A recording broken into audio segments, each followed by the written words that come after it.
দর্শক, আমি এই মুহূর্তে অবস্থান করছি নারায়ণগঞ্জ বন্দর উপজেলার মদনপুর হতে তৃতীয় শীতলক্ষ্যা সেতু ফরাজিকান্দা পর্যন্ত এই সড়কটি সড়ক ও জনপদের মহাসড়ক।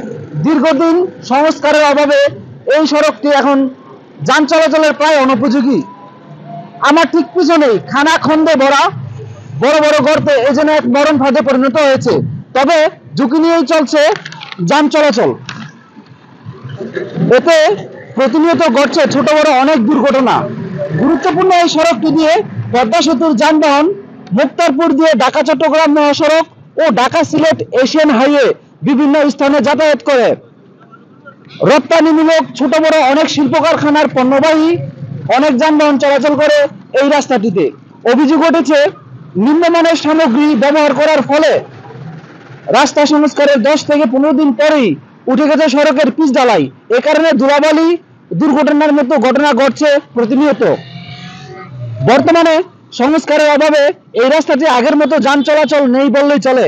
এতে সরকার হারাচ্ছে তার বিপুল পরিমাণ রাজস্ব।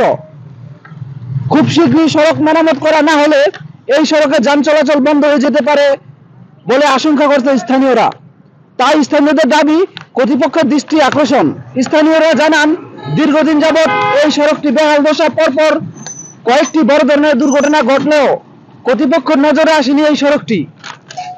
ঠিক এই ব্যাপারে জানতে চাইলে বন্দর উপজেলা অফিসার মোস্তাফিজুর রহমান জানান, এর কিছু ছবি চিত্র লিখিত আকারে সড়ক ও জনপদে প্রেরণ করেছি। খুব শীঘ্রই আশা করছি সড়কের সংস্কার কাজ হবে। এই ছিল আমার কাছে সর্বশেষ সংবাদ। পারভেজ আহমেদ, এশিয়ান টেলিভিশন, বন্দর নারায়ণগঞ্জ।